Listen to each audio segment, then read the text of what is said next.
नमस्ते दोस्तों, ये रील मैं मीडिया के बंधुओं के लिए बना रही हूँ क्योंकि मैंने कुछ प्रोटेस्टर्स को जो कि गटर छाप अनैतिक अश्लील बिहेवियर सड़क पर बच्चों के सामने, बुजुर्गों के सामने, महिलाओं के सामने डिस्प्ले कर रहे थे, उसको नॉर्मलाइज करने से मना किया है कि we do not accept this in this society. हम लोग नहीं चाहते कि हमारे घर के बच्चों को कोई जो है अपनी अश्लील हरकतों से जो है टाइम से पहले सेक्सुअलाइज कर दे। हमारे घर के बुजुर्गों के सामने जो है हमें शर्मिंदगी महसूस कर, हम नहीं इस तरह का बिहेवियर एक्सेप्ट करते हैं, उसको नॉर्मलाइज नहीं होने देंगे।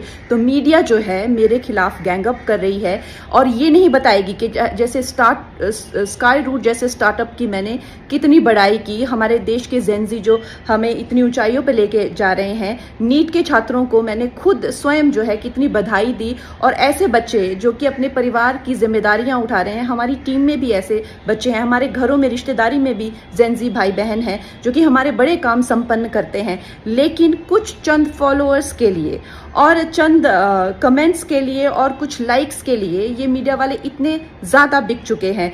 और मैं देख रही हूँ कि कुछ फेमिनिस्ट जो हैं वो एंकर्स कह लीजिए या पूरे एक बुलेटिन कर रहे हैं और मुझे सिखा रहे हैं कि Kangana, why should these women have the burden of dignity और डिसिप्लिन। हम लोग मिलेनियल वुमेन पे इतना प्रेशर था to be dignified and to be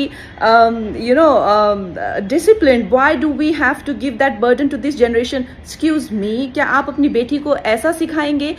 discipline में रहना या मर्यादाओं में रहना कोई चॉइस नहीं है। भौंडा प्रदर्शन तो हर कोई करना चाहेगा, लेकिन अगर आपको समाज में रहना है और संविधान के हिसाब से आपको चलना पड़ेगा, जिसका मतलब है कि आपकी आज़ादी वहाँ ख़त्म हो जाती है जहाँ मेरे नाक और कान शुरू होते हैं। तो आप भौंडे बनकर सिर्फ अपने कमरे में रह सकते हैं, बाहर आकर आप मेरे आराध्य, चाहे आपको मेरे माता पिता के लिए कोई सेंटिमेंट ना हो, मेरे घर के बच्चों के लिए कोई आपको भावना ना हो, उसका मतलब ये नहीं है कि आप उनको सड़क पर सेक्सुअल गालियां देंगे, उनके मान को हानि करेंगे। मेरे आराध्य, मेरे भगवान हो, चाहे मेरे नेता हो, प्रधानमंत्री जी से जो है लोग उनको एग्जाम बडी कहते हैं बच्चे, उनके साथ में कितने लोगों की भावनाएं, कोई उनको लीडर मानता है, कोई उनको दोस्त मानता है, कोई उनको परिवारजन मानता है, कोई उनको भगवान मानता है।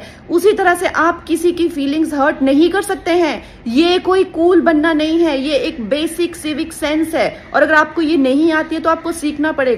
आप ये फेमिनाजी से प्रभावित मत होइए, अपनी जिंदगी बर्बाद मत करिए। इस भौंडेपन को सिर्फ और सिर्फ आप अपने कमरे में डिस्प्ले कर सकते हैं, बाहर जाके आपको मर्यादा में रहना पड़ेगा ना, या आप वर्क प्लेस से निकाल दिए जाओगे। आप कभी भी कोई संबंध, परिवार वाले भी आपको भौंडापन नहीं झेलेंगे, तो आपके सामने एक डेड एंड के सिवाय अंधकार वाली जिंदगी हो जाएगी।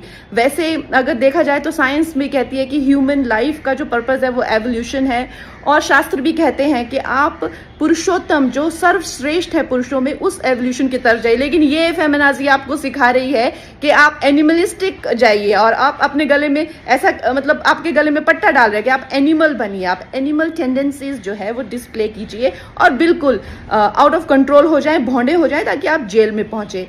आपको डिसाइड करना है कि आपको कौन अच्छे से गाइड कर रहा है और कौन आपको सही दिशा बता रहा है।